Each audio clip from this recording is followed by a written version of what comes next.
Hello again, everyone. It's Todd Struch, the Horror Nerd, here at New Jersey HorrorCon and Film Festival at the Expo Center in Edison, New Jersey. It's the third day of the convention, so things are winding down a little bit, but it has been a fantastic weekend. Lots of crowds, lots of cosplay, lots of fans, and lots of guests. We had a very cool reunion this weekend. Several cast members from The People Under the Stairs were all here together, including this man, Mr. Sean Whalen. Sean, how are you? I'm good. I had a great weekend. Super fun. Always love to be with these people. Feels like home when I'm with them. Awesome. So, yeah. Awesome. So I think I asked you this the first time we spoke. Okay. But, you know, People Under the Stairs and some of your other films came out a long time ago. Yes. Does it ever surprise you that the fans are still come out to talk to you about them, meet you, etc.?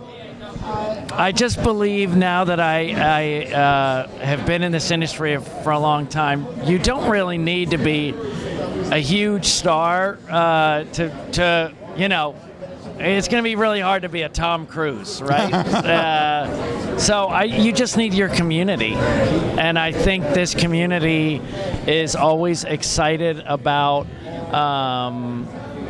celebrating really great filmmakers like Wes Craven.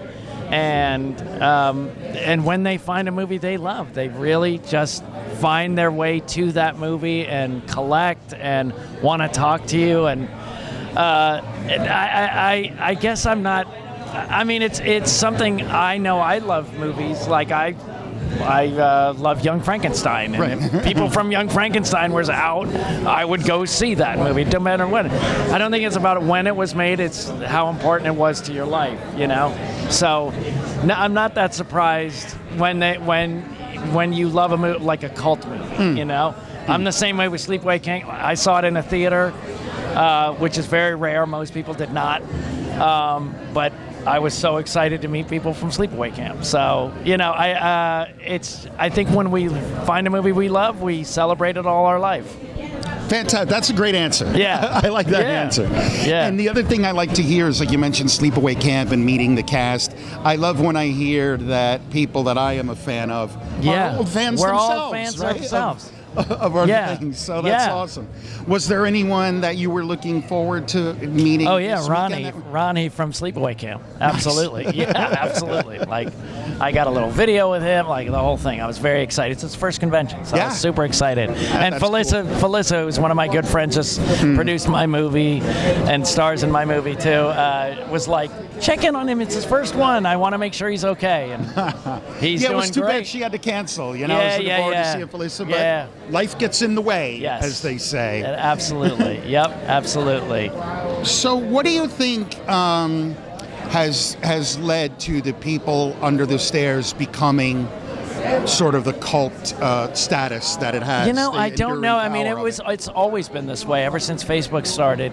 I just didn't know that there were so many people who love it. I mean, I frame my stuff around music a lot, and I believe that, like Wes's movies, he had his Bowie period. So there was a time when Bowie was really big after Ziggy Stardust and all this, that he went to Germany for a few years, worked with Brian Eno, and did like Low and Lodger and Heroes and kind of his underground stuff before he did Last Dance. And he had done Freddy, and then he's gonna in the future do Scream, but in this period, he did Serpent in the Rainbow and Shocker and People Under the Stairs, which were his kind of own weird little movies that he was doing himself. And I think that's what people really like, that it's not one of his big mainstream. Right. It's like any person on an album that knows the deep cuts. You know what I mean? This is, for People Under the Stairs is a Wes Craven deep cut. Sure. To me. And that's why I think it's remained a cult status, Fantastic. Yeah. So one of my favorite questions to ask people who are part of a big genre film. Yeah. Are you yourself a fan of horror movies? Yeah, I mean, I have definitely grown more into it. I was really scared by horror when I was a kid. Like, I was really scared. And it wasn't the way, and I would always go see and enjoy, but I've gotten more into it as I've gotten more into this community, actually. And So I'm definitely gotten more into the fun of going to a theater, being freaked out, being disturbed. Like now I get my daughter and I, because my daughters would never go with me. I think that's a lot of it too.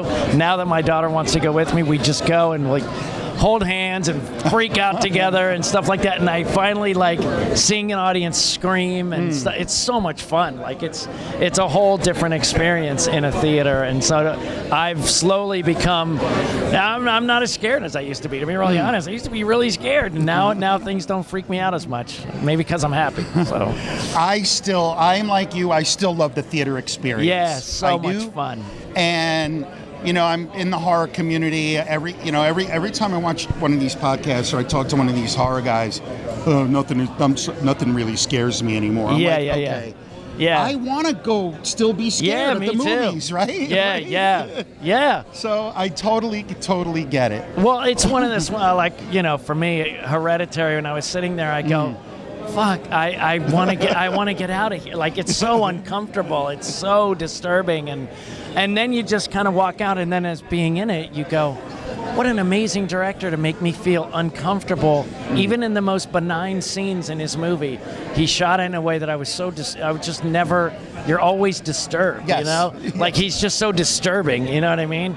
And, people are fans, people are not. It's fine. Yeah, but for me, like even Midsummer and stuff like that, it's like this beautiful outdoor, and it's just disturbing. Midsummer creeped me out even more than Hereditary. It's just, what I'm saying is, just for that, and you go, wow, that guy through camera lenses and the way he framed a scene, made me feel so disturbed, and that's exciting to me. I go, that's really interesting. So, and then I took in with it to my movie I just wrote and directed, starred in. It's called Crust. Yeah, I was just about to ask you about that. Yeah, creature feature, horror comedy. But when I was pitching it to producers, a lot of people are like, well, if you do it in black and white, they won't sell it at Walmart or Target, and if you do this or that, and I just said, and then even some fans would say like, oh, well, you lost me at black and white. All right. I'd say, all right, so tell me how much you hate Clerks, and then tell me how much you hate Young Frankenstein. Right.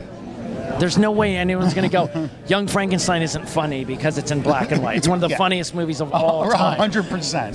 So to me, I'm like, I know what I'm doing. I'm making this for this crowd. I'm not, and I would say to my investors, you have to understand, I'm not making it for Walmart or Target. I'm making it for this crowd, this convention crowd.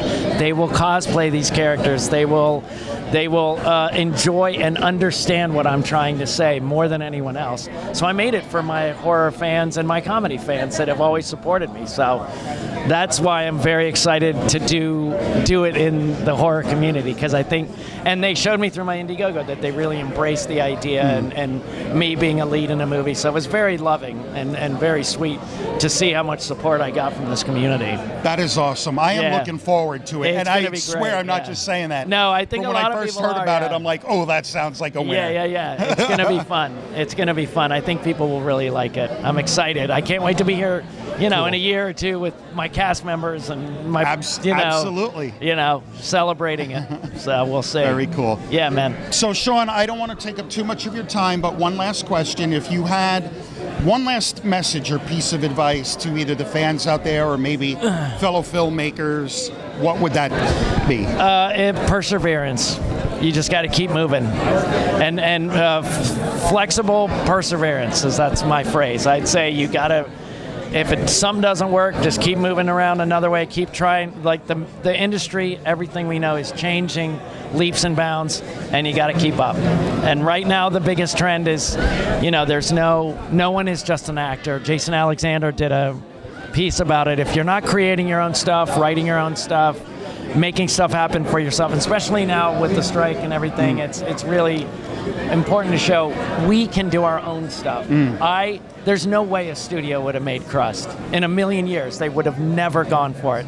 But the fans are saying, no, we want to see that. So why not work with the fans to give them stuff that they want and forget the studios? The whole nation is going, I don't need to see another superhero movie right now, but they keep giving it to us even though we don't want it. So we get to do what we want to do. So keep moving, find those people that will support you and tell the stories you want to tell. Fantastic. That's a great message. I love it. Yeah, man. Sean, thank you so much Thank for a few you minutes so of your much, time. man. It was good to Appreciate see you you guys. again. Good to see you again. It was great. So much Long fun. time, though. Yeah. Sean Whalen, everybody here at New Jersey HorrorCon and Film Festival in Edison, New Jersey. I'm Todd Staruch, the Horror Nerd, signing off. We will see all of you in the next interview.